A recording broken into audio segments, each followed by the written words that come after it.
ഇന്നു നാം കേൾക്കുവാൻ പോകുന്ന തിരുവചനം അപ്പോസ്തലപ്രവൃത്തികളുടെ പുസ്തകം 5-ാം അധ്യായം 1 മുതൽ 42 വരെയുള്ള വചനങ്ങൾ. അപ്പോസ്തലപ്രവൃത്തികളുടെ പുസ്തകം 5-ാം അധ്യായം 1 മുതൽ 42 വരെയുള്ള വചനങ്ങൾ. എന്നാൽ അനന്യാസ് എന്നു പേരുള്ള ഒരു പുരുഷൻ തൻ്റെ ഭാര്യയായ സഫീരയോടുകൂടെ ഒരു നിലം വിറ്റു. ഭാര്യയുടെ അറിവോടെ വിലയിൽ കുറെ എടുത്തു വെച്ച് ഒരംശം കൊണ്ടുവന്ന് അപ്പോസ്തലന്മാരുടെ കാൽക്കൽ വച്ചു. അപ്പോൾ പത്രോസ്, അനന്യാസേ, പരിശുദ്ധാത്മാവിനോട് വ്യാജം കാണിപ്പാനും നിലത്തിൻ്റെ വിലയിൽ കുറെ മാറ്റിവെപ്പാനും സാത്താൻ നിന്റെ ഹൃദയം കൈവശമാക്കിയതെന്ത്? അത് വിൽക്കും മുൻപേ നിന്റേതായിരുന്നില്ലയോ? വിറ്റ ശേഷവും നിന്റെ കൈവശം അല്ലായിരുന്നുവോ? ഈ കാര്യത്തിന് നീ മനസ്സുവെച്ചതെന്ത്?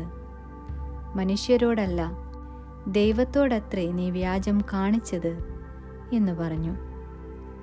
ഈ വാക്കു കേട്ടിട്ട് അനന്യാസ് വീണ് പ്രാണനെ വിട്ടു. ഇതു കേട്ടവർക്കെല്ലാവർക്കും മഹാഭയമുണ്ടായി. ബാല്യക്കാർ എഴുന്നേറ്റ് അവനെ തുണിയിൽ പൊതിഞ്ഞ് പുറത്തു കൊണ്ടുപോയി കുഴിച്ചിട്ടു. ഏകദേശം 3 മണിനേരം കഴിഞ്ഞപ്പോൾ അവൻ്റെ ഭാര്യ ഈ സംഭവിച്ചതൊന്നും അറിയാതെ അകത്തു വന്നു. പത്രോസ് അവളോട്, ഇത്രയ്ക്കോ നിങ്ങൾ നിലം വിറ്റത്? പറക എന്ന് പറഞ്ഞു.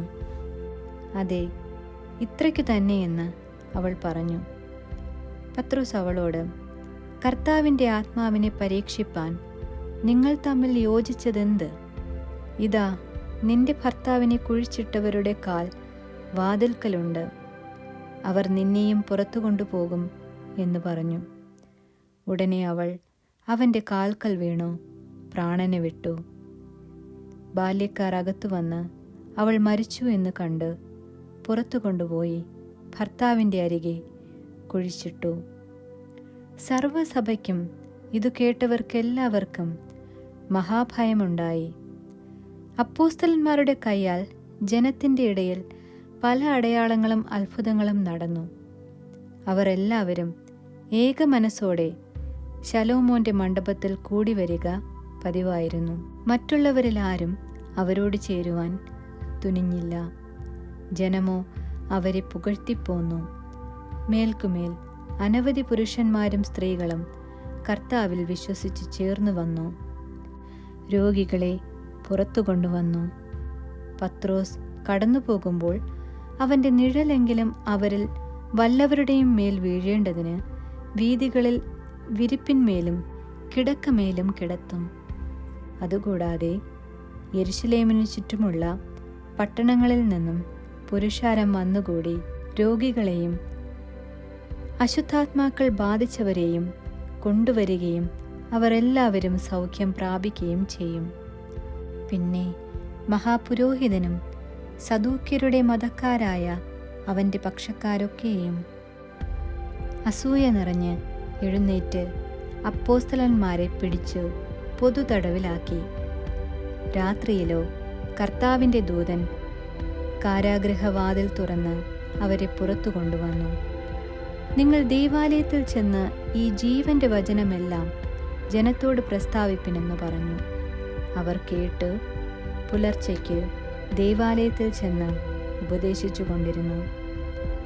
മഹാപുരോഹിതനും കൂടെയുള്ളവരും വന്ന് ന്യായാധിപ സംഘത്തെയും ഇസ്രായേൽ മക്കളുടെ മൂപ്പന്മാരെയും എല്ലാം വിളിച്ചുകൂട്ടി. അവരെ കൊണ്ടുവരുവാൻ തടവിലേക്ക് ആളയച്ചു.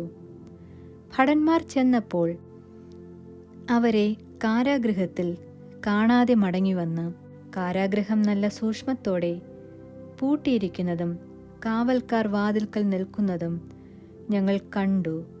തുറന്നപ്പോഴോ അകത്താരെയും കണ്ടില്ല എന്ന് അറിയിച്ചു. ഈ വാക്കു കേട്ടിട്ട് ദൈവാലയത്തിലെ സേനാനായകനും മഹാപുരോഹിതന്മാരും ഇതെന്തായിത്തീരുമെന്ന് അവരെക്കുറിച്ച് ചഞ്ചലിച്ചു. അപ്പോൾ ഒരുത്തൻ വന്ന്, നിങ്ങൾ തടവിലാക്കിയ പുരുഷന്മാർ ദൈവാലയത്തിൽ നിന്നുകൊണ്ട് ജനത്തെ ഉപദേശിക്കുന്നു എന്ന് ബോധിപ്പിച്ചു.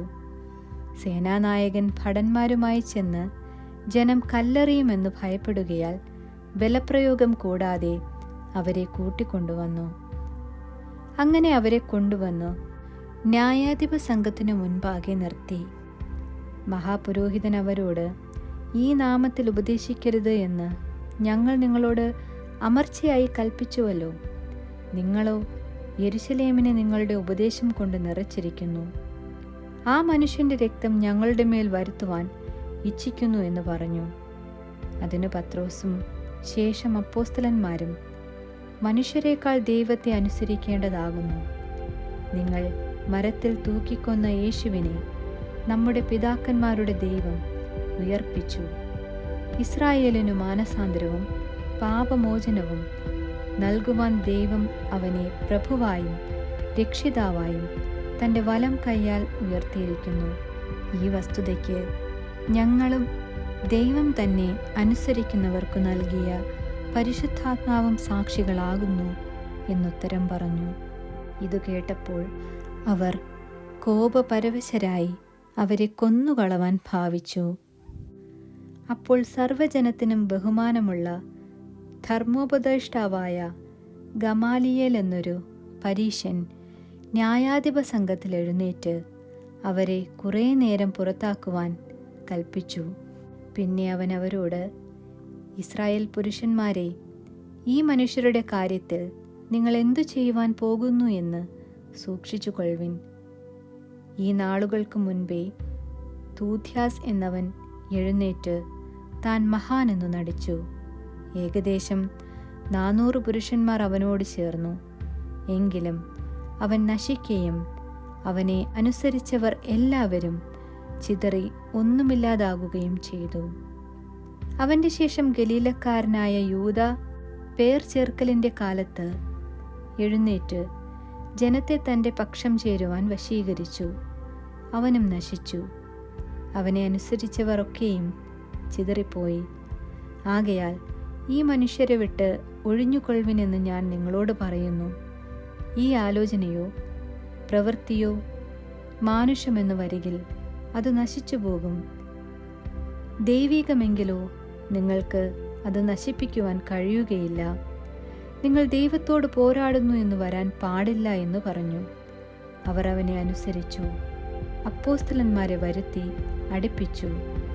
ഇനി യേശുവിൻ്റെ നാമത്തിൽ സംസാരിക്കരുത് എന്നു കൽപ്പിച്ച് അവരെ വിട്ടയച്ചു.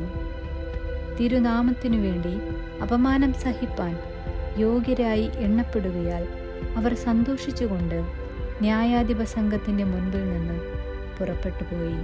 പിന്നെ അവർ ദിനം പ്രതി ദേവാലയത്തിലും വീടുതോറും വിടാതെ ഉപദേശിക്കുകയും യേശുവിനെ ക്രിസ്തു തന്നെ എന്ന് സുവിശേഷിക്കുകയും ചെയ്തുകൊണ്ടിരുന്നു. ആമേൻ.